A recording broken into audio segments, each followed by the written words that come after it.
Bueno, está con nosotros un prestigioso analista político y analista de opinión pública, y que además es un gran amigo de la casa y un gran amigo mío. Eso es lo primero que quiero decir. Está Artemio López con nosotros. Buenas tardes, Artemio. ¿Cómo estás? Buenas tardes. ¿Qué tal, Edgardo? A ver la audiencia, ¿cómo andan?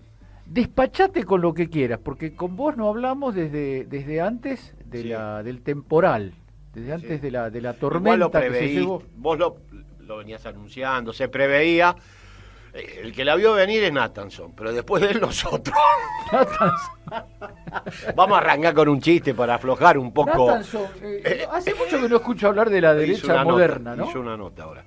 Sí, ya sé, sí. Elogiando a Alberto, lo cual ya no sé cómo tomarlo. Son chicanas propias de una tarde... Una tarde tranquila. En la CITE, tranquila. Una tarde tranquila. No, cuando hoy está muy de moda, vos lo decías en el editorial, acusar a la oposición de fomentar, instalar la idea de vacío de poder. La verdad que el vacío de poder lo construyó Macri cuando acordó con el fondo. Eso pasó con De la Rúa, pasó con Dilma cuando le entregó el Ministerio de Economía al sector financiero, a exfuncionarios del fondo, que nunca son exfuncionarios. No. Pasó con Tsipras en Grecia, lo dijimos. Incluso lo escribí en perfil diciendo, vamos hacia la disolución del poder político. Hoy lo que estamos actuando es el capítulo, digamos, último de un proceso que fue decidido por el propio gobierno cuando decidió entrar en default, endeudarse alocadamente y tuvo que recurrir al salvataje del fondo. Por lo tanto, son argumentos pueriles. Un pequeño foul en tu relato. Sí. ¿Vos no crees que ya desde el momento que tomaron el camino del mega endeudamiento, sí, al toque, no iban inevitablemente a ese punto? Y es probable, sí. Yo creo que hubo ahí bastante de error en términos de cálculo, pero lo que es cierto es que lo sellan definitivamente al buscar el rescate. Pero sí, por el camino que inició el primer día Macri, iban a terminar estas circunstancias. Y vos fíjate que es una especie de división del trabajo, ¿no? Donde el Fondo Monetario dicta las políticas y el gobierno lo que tiene que hacer es reproducir el poder. Exactamente. Lo que le tocaba hacer a Macri lo pinchó, lo chocó. No hay motivos por los cuales el vínculo con el fondo se mantenga mucho tiempo más. Ahora, fíjate que para hacer una referencia un poco más general, no le pasa solo a Macri. Cuando yo hablé de Tsipras, lo hablé con otro signo político. A Dilma. Sí, también. Cuando Dilma hace la campaña electoral del segundo mandato, la hace contra Aécio Neves, que proponía el ajuste de Macri. Ella dice que todo lo contrario y después termina haciendo el ajuste neoliberal. Poniendo al ministro ¿cómo es? No me acuerdo ahora el nombre. Joaquín Levy. Es un ministro... Un hombre de ellos. De ellos. Que, se sucede lo que pasó, un ajuste que muy impopular, Dilma cae en la consideración, todo el PT entra en crisis, aparte de los temas de... los temas marginales. Marginales, digamos. La verdad es que en términos de opinión pública, en términos de consenso ciudadano, el PT entró en una crisis muy importante y Dilma adelante de todos. Ahora, la reflexión en esa etapa, yo me acuerdo que Gilberto, el nombre siempre se me escapa el apellido, ya me lo voy a acordar, planteaba de qué es lo que estaba pasando en Brasil. Entonces dice, bueno, en Brasil lo que sucede es lo siguiente, Dilma ha tomado el camino del ajuste. Si el ajuste cesa, el gobierno se cae. Toda la catilinaria neoliberal que Dilma había dicho que iba a combatir, la utiliza. Entonces, hay una sentencia que me parece central. Dice, lo que sucede es que una vez que tomás este rumbo político... no podés salir. Y entonces dice... no nos gobierna Dilma, gobierna el ajuste. Y yo creo que efectivamente, a partir de que se toman este diseño de política pública, el poder político se diluye. Lástima, porque era la gran construcción del kirchnerismo en términos político-institucionales. La generación de empleo, el desempobrecimiento, eso está hablado. Pero esto es más un tema tuyo. La reconstrucción de la autoridad política, y en particular presidencial, después del que se vayan todos, era un activo que le reconocieron todos los sectores a Néstor. Mirá cómo lo dilapidó Macri en 2 años y medio. Porque ya está lo que decís me anima a entrar en un tema, ¿no? Sí. Acá tenemos una especie de sonsonete en términos de criticar a aquellos, como fue el caso de Néstor Kirchner, aquellos presidentes que hacen girar todo en su, ellos dicen, ambición de poder. El poder está visto, querer fortalecer el poder político, está visto como un gesto de autoritarismo, de violencia contra las instituciones. Ahora, lo que nos enseñó el proceso de Néstor y el propio Néstor es que eso es una obligación de un presidente democrático. Construir poder, que el poder esté en el lugar donde el pueblo votó, es un gran arte, un gran saber y una gran decisión política. Ahora, yo creo que está implícito en lo que vos decís. El matiz es que Macri es ellos, ¿no? Porque el caso de Tsipras y el caso de Dilma, que quizás nosotros lo sufrimos más, el caso mío, lo de Grecia fue una gran desilusión, porque aparecía como la gran posibilidad de instalar dentro de la Unión Europea una mirada distinta. Y además, la decisión de Tsipras de producir un referéndum, de ganarlo de modo apabullante con más del 60% de los votos, digo, acá se produjo un acto revolucionario en el sentido de la actualidad, de lo que es hoy una revolución.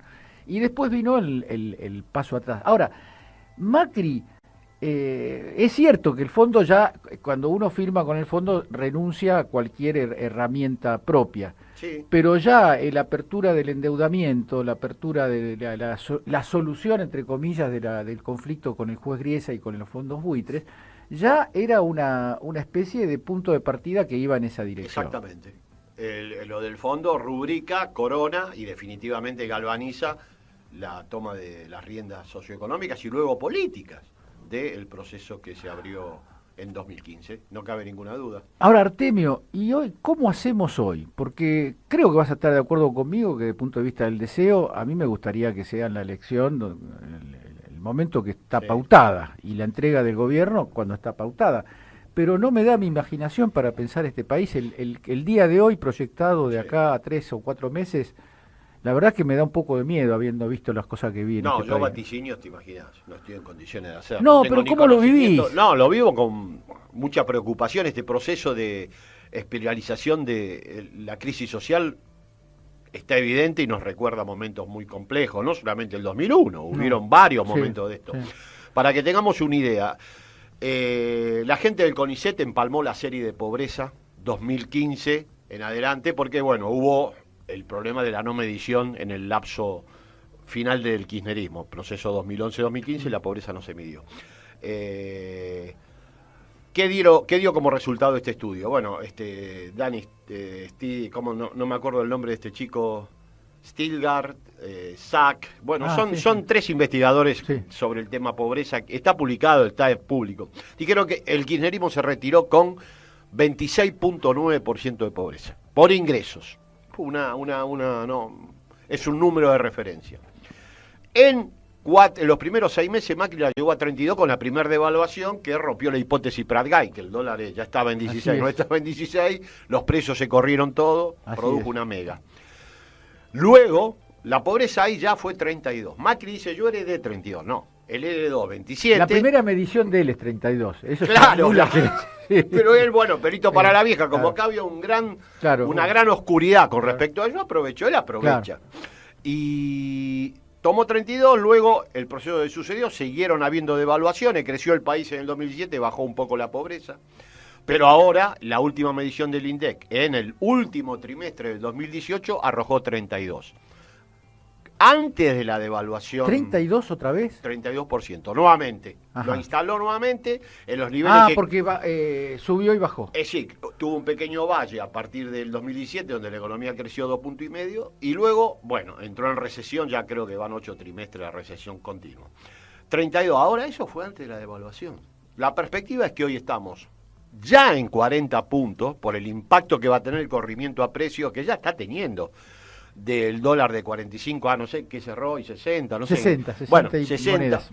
Eso va a impactar sobre los niveles de pobreza y canasta básica de alimentos. La canasta ampliada, para que tengamos una idea, antes de la devaluación, era de 36.000 pesos para 4 personas. La canasta de pobreza... ¿Antes de la devaluación después de las elecciones o de esta última? Con el dólar a 45. Está. Antes de la hecatombe electoral. Exactamente, antes de la hecatombe, antes de la circunstancia esta que atravesamos, era de 36.000 pesos para 4 personas, un hogar tipo metropolitano. Con el dólar a 45. Pero 36.000. 33% hoy. Hoy está en ese momento más. Estaba en 6% la pobreza. El proyectado estás en el 48. Hoy tenemos por lo menos 40 puntos de pobreza. porque la canasta esa se corrió a 37.000, pero 37.000 en la mano.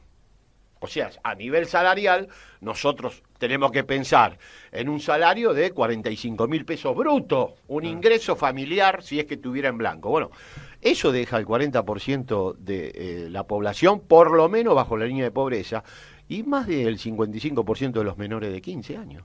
Es una catástrofe social. Lo que pasa es que la opacidad de medios, sumado a la espectacularidad de la cuestión financiera, no permite verlo. Pero acá lo que hay es un default social descomunal. Bueno, las marcas de hoy... se ven las caras. Pero, Edgardo, tenés la canasta alimentaria que está rozando los 20.000 pesos. El doble del salario mínimo. El límite de la indigencia, diga. Ese es el límite. Abajo de eso hay hambre. Es un desastre lo que hizo.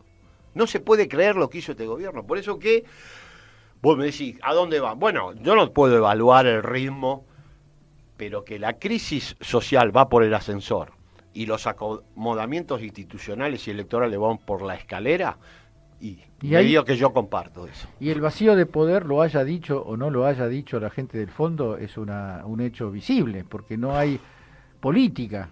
La política en realidad este gobierno se ha caracterizado por reducir la política a la publicidad. Y eso funcionó bien hasta el otro día, hasta el 11 de agosto. Y ahora que la publicidad ya no funciona, parece que no tiene ningún otro recurso. Exacto.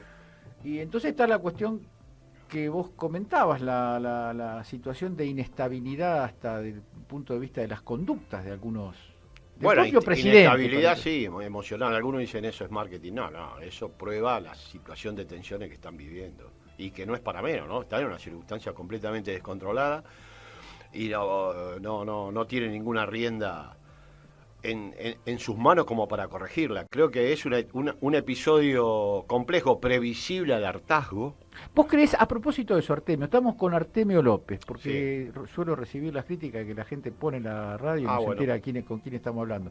¿Vos creés que preveían el resultado este? El resultado no. El resultado electoral. No, yo no hablo del gobierno. Acá hay una ley una máxima en la consultoría política, que es el que vende buzones, compra buzones. En el sentido de que vos no podés permanecer al margen de la propia construcción que hacés. Tu negocio funciona así, digamos. Y te involucra y te constituye a vos. No es que vos sos un vivo que mentís. No, vos podés creer efectivamente y terminás creyendo que vos sos lo que el aparato de construcción tuyo dice que sos. Y yo creo que ahí hay uno de los puntos débiles de este gobierno. Por supuesto que muchos analistas, entre otros vos y un montón de gente, preveía que esta circunstancia, no sabíamos los tiempos, nadie puede precisar. Los tiempos y las proporciones. Yo, por lo menos en el caso mío, la proporción me desbordó. Bueno, por eso, pero... Vos lo veías, ¿no? El punto. El que la vio fue Amado Vudú, que hace 2 años me dijo... Sí, el otro día me pasó la factura de como analista de opinión pública.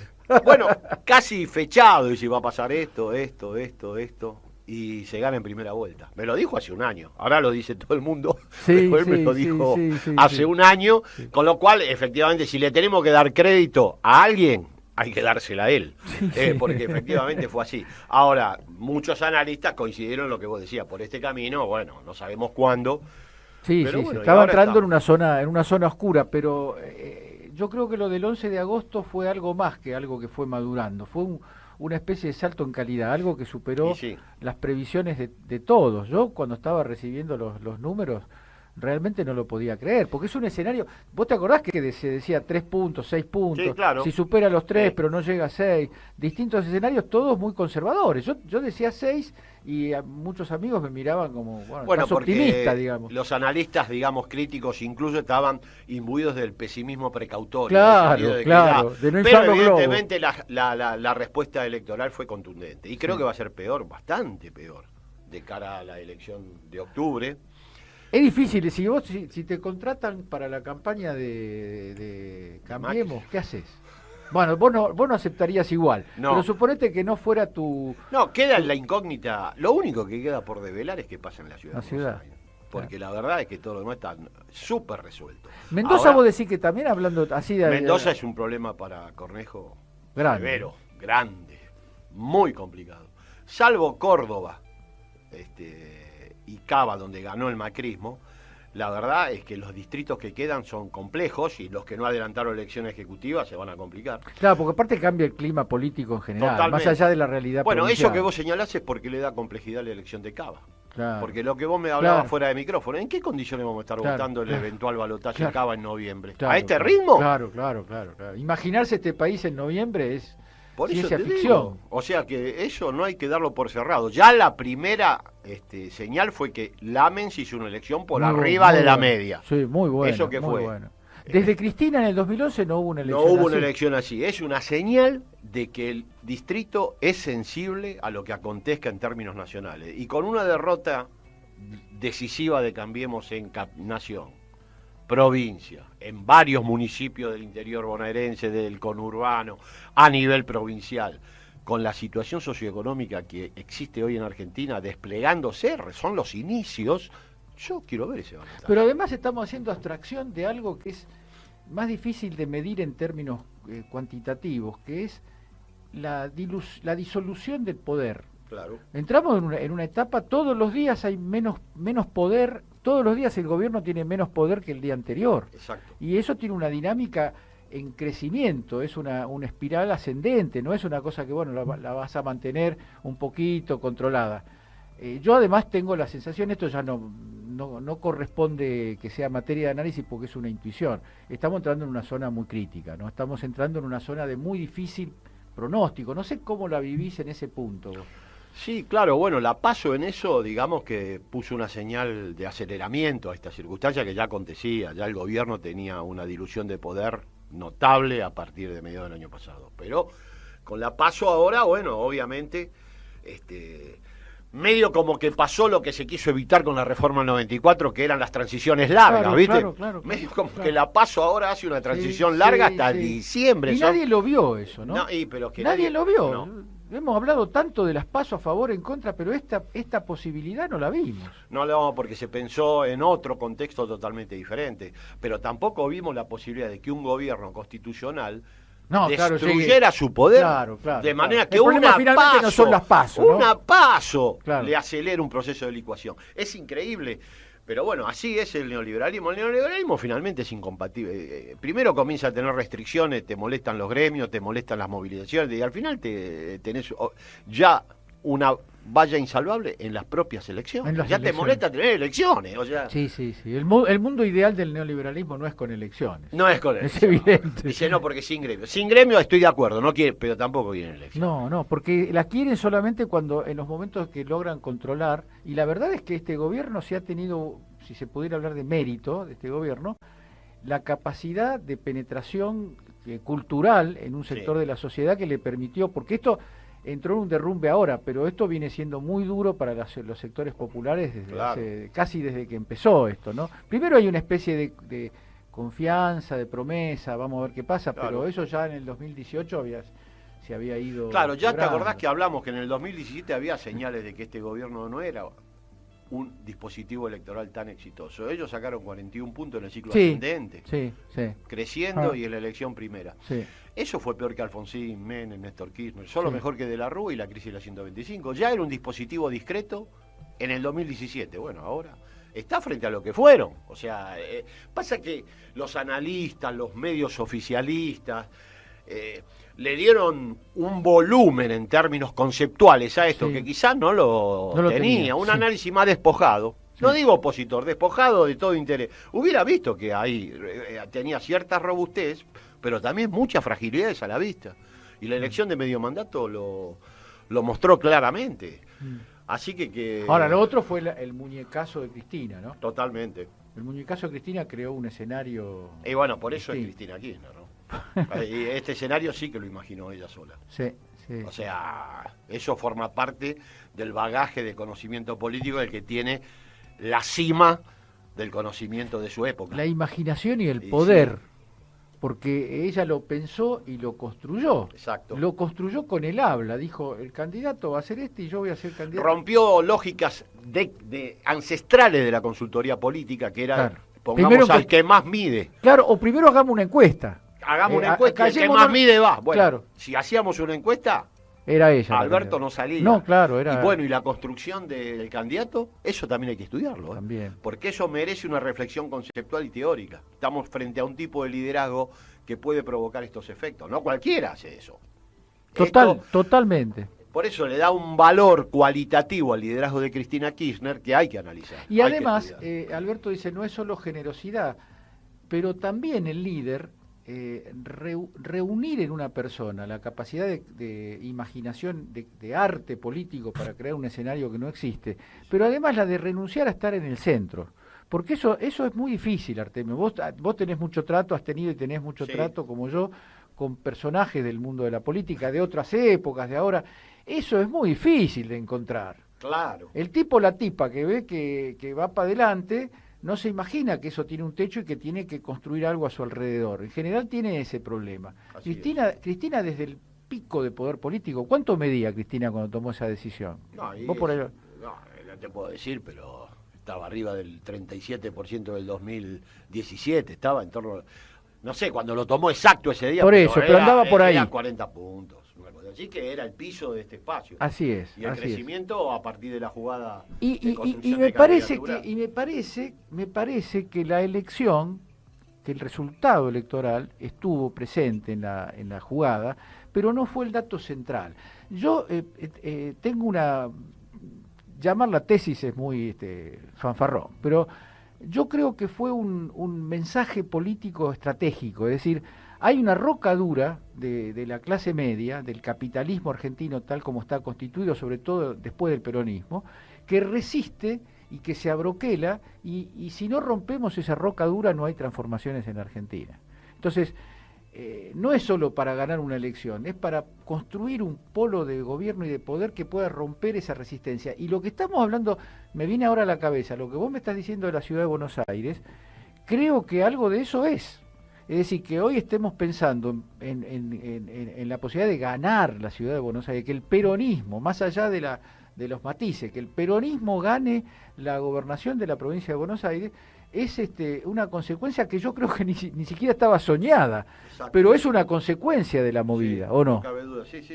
Varias reflexiones, pero es muy importante. Lo que vos decís yo comparto, creo que además fue tomar nota de que la sociedad requiere un tiempo, y que el núcleo político, digamos, el palpitar central del kirchnerismo iba a otra velocidad, y creo que fue empatizar, empalmar dos velocidades relativamente distintas. Pero por otro lado digo, sin el empecinamiento de aquellos que galvanizaron el piso de 40 puntos. Totalmente. Sobre las espaldas de Aristóteles todos somos gigantes. Así es. O sea, las plazas vos hablas de las plazas del pueblo. Si no invertimos conceptualmente, conceptualmente la razón la tuvo la militancia, el liderazgo de Cristina, aquellos que se empecinaron en sostener un piso. Y ahora creo que es otra etapa. Totalmente. Yo creo que eso es un homenaje que nos tenemos que hacer, no le tenemos que hacer, porque humildemente formamos parte de esa, un homenaje a la militancia, de esa rocadura, la militancia. Claro, bueno, tampoco está bien conceptualizado por los politólogos, es una tarea pendiente para ustedes.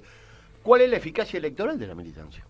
Porque acá está todo el mundo creyendo que las elecciones se ganan con marketing, televisión y demoscopía, sí. Sí, pero yo he visto operativos en territorios, lo vi en Hurlingham, lo vi en Quilmes, en varios partidos del conurbano, cómo se organiza un territorio y cómo la organización militante construye a vecinos que son reproductores del discurso del propio espacio, ellos con otros vecinos, y cómo eso va cobrando eficacia electoral exponencial. Eso hay que tematizarlo. Yo se los pedí a los muchachos que lo hagan, porque si no nos quedamos sujetos a los bribones del marketing político. A un individualismo metodológico. Exactamente. Es el tipo que cambió de opinión, que el humor, que yo me acerco, no la ola voy a mi tío y lo convence. Bueno, eso está, pero además hay una metodología. Claro. Y un impulso metodológico y también de sentimiento y de pasión. Yo en todos los años que tengo, que son 50, porque me metí en política en el Cordobazo, nunca vi una fuerza afectivamente tan intensa y tan comprometida en términos culturales de pertenencia como esta. Claro, yo no viví la emergencia del peronismo, yo era muy pibe en aquella época, me imagino que algo de eso tiene que haber habido para que dejara Bueno, semejante... ese componente es el que explica en buena parte esta capacidad del liderazgo de Cristina de construir esta realidad. Claro. El componente afectivo, lo que dijimos muchas veces, eso, lo no intransferible en términos... porque vos podés transferir los votos, podés construir... Lo que no podés hacer es que te amen. No, claro. Eso no se transfiere, eso sigue estando en el mismo lugar. Ahora, estamos con Artemio López. ¿Cómo, justo desembocaste en un punto ahí que habilita una pregunta? ¿Cómo lo ves a Alberto en la relación afectiva con el pueblo hoy? De menor a mayor, creció como un candidato, bueno, es otro Alberto Fernández. Bueno, ¿viste lo que constituyen los lugares? Es muy impresionante. En política la constitución. Primero hay que acertar con el personaje, ¿no? Sí, pero una vez que está en lugar... y lo ha aprovechado muy bien, sí, claramente. El aprendizaje se ve día a día. O sea, es bastante fantástico ver cómo... A mí nunca me había pasado de ver cómo se construye un candidato... En la marcha. Exactamente, con este volumen en la marcha y con este desafío por delante. Y la verdad que merece todo. Esa es otra cosa que hay que analizar porque es materia de análisis. Es toda una experiencia que hay que tratar de sintetizar y conceptualizar. Totalmente. Y además una especificidad que tiene, una especificidad para el momento histórico que tiene Alberto, es esa paciencia a veces, una paciencia que a veces nos impacienta, por lo menos a mí a veces me impacienta, porque el tipo recibe las preguntas más absurdas, más cargadas de prejuicios, de preconceptos, y el tipo se detiene. Otro que hace muy bien eso es Axel, ¿no? Para la pelota y desmenuza el argumento, lo refuta, pero además lo refuta con empatizando con el que lo plantea, tratando de que el otro te ayude, te acompañe en tu reflexión. Es un liderazgo singular, un personaje muy particular. Y Axel, bueno, no solo no se dio lo que la Patria Consultora auguraba, que iba a haber corte de boleta para María Eugenia. Sacó más votos Axel. Esa es otra gran pifia que nadie habla. Kicillof los puso en Orsay a todos los analistas de opinión habidos y por haber. No solo no provocó corte, sacó más votos, más porcentaje que la Fórmula Nacional. Y algo muy interesante, Artemio, a ver qué opinás vos, porque la figura de María Eugenia Vidal, que ya no era la misma que la del 2015, no estaba tampoco tan gastada como la de Macri. Sí, igual eso de la construcción de imagen por parte de Vidal también era un fenómeno. Era un poco de sanata, ¿no? Sí, un poco de sanata, ¿no? O sea, la verdad es que era bastante poco probable que Vidal tuviera la evolución que señalaban los medios y que tuviera más potencia electoral que Macri. Bueno, de hecho, no la tuvo, ni la va a tener. Mi percepción es que es una figura... pasajera. Sí. Pasajera. Vos y yo Cecilia Felguera de... Te iba a decir eso. Te iba a decir, vos y yo, no iba a ser nombre, pero vos y yo hemos visto, te iba a decir, vos y yo hemos visto figuras que parecía que se comían la cancha, pero... Bueno, Graciela Fernández Mejía. Graciela Fernández como Mejía. Candidata, ¿no? Después la cuestión personal y eso no me meto. Pero como candidata fue episódica. Sí. Parecía... Bueno, yo creo que, sinceramente, creo que esa es la saga que sigue.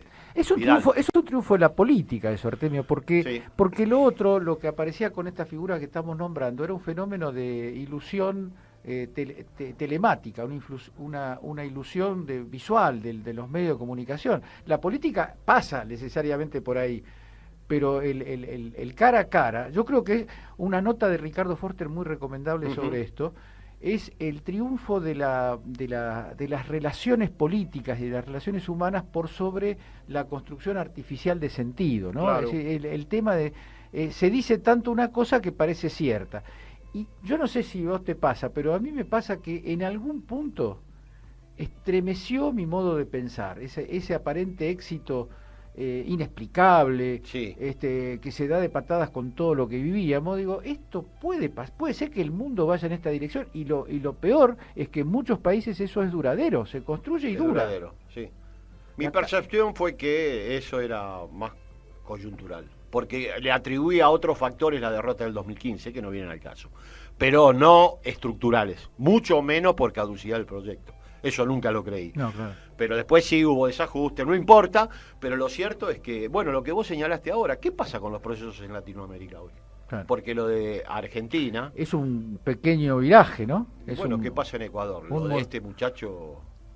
Lo de Lenín Moreno es insostenible. No, es insostenible. Y lo de Bolsonaro, encima con el tema del Amazonas, está todo muy movido. Galvaniza el Frente Amplio en Uruguay. Con lo que el Frente Amplio implica. creo que el Duque en Colombia está en una situación también complicada. Bueno, está México con López Obrador bien, ¿no? Exactamente, o sea, Evo creo que también Evo, en esto... Lula está dando cada vez más reportaje, la fortaleza de Lula está exponencialmente... Vamos a ver, vamos no a ver, quiero pero... augurar. Ahora, pero... más allá del augurio, Artemio, quería compartir con vos esto, quería someterlo a tu opinión. Yo nunca pensé, ¿viste cuando se habló del fin de ciclo? Sí. Yo digo, para haber un fin de ciclo, tiene que haber un nuevo ciclo relativamente consolidado. Y ni Argentina ni Brasil, que son los dos pilares, no me parecieron nunca dos regímenes nuevos muy sólidos. Siempre los vi muy ocasionales, de mucho impulso y de mucha apariencia renovadora, pero con poca sustancia. Tenías razón, porque efectivamente lo que se observa tanto en Brasil como en Argentina, en Brasil un poco más opacado, pero en Argentina claramente que no era fin de ciclo. Bueno, hay desajustes, una marcha política siempre tiene valles y cimas, eso pasa, pero efectivamente para hablar de ciclo político, cuando un ciclo político se cierra, electoralmente no perdés por 600.000 votos, te liquidan, te sacan de la cancha como para que te quede claro que lo tuyo se termina. ¿Cómo le va a pasar a este hombre? O sea, eso es un ciclo. Le va a quedar claro que eso es un ciclo. Exactamente. Pero bueno, de todas maneras, hay que seguir esperando que las transformaciones acontezcan. Yo creo que la situación del Cono Sur va a cambiar de la región para bien, ¿no? Proyectos más inclusivos van a tener nuevamente vigor. Ahora, la cuestión la gobernabilidad de acá, ¿no? Ese es un tema. Claro, me excede mi análisis, el futuro, no. Y además estamos insólitamente excedidos en el tiempo. Yo pensé que estábamos empezando y las conversaciones nuestras siempre se van en esa dirección de... Bueno, te agradezco mucho, Artemio, gracias a vos por invitarme. Y necesitamos un programa de 2 horas o 3 horas para extendernos como corresponde. Exactamente. Y bueno, acá estamos. Nunca nos cruzamos en Ezeiza, pero los dos vamos. Porque los días, yo voy más bien en entre semana y vos creo que optás los por los sábados. Bueno, pero bueno. Algún día arreglemos para tomarnos. O esperemos que ya no sea necesario y arreglamos una charla acá entre los tres. El otro día estuve y la intención mía era que en vivo acá. Sí, en vivo acá, sí. El otro día estuvimos, estaba Aroskin y hablamos con Aroskin, otro gran compañero. La mueve bien Aroskin, Sí, buenísimo. Bueno, muchas gracias. No, gracias. Un abrazo grande. Bueno, vamos a... ¿Qué teníamos? Teníamos unas Ojos Verdes por Amalia Rodríguez. Vamos a escuchar una linda música y ya nos vamos despidiendo y avisándoles que como siempre el miércoles a las 5 estamos acá en este café esperando todo. Le agradecemos a Artemio que nos hizo una exposición muy, muy, muy importante.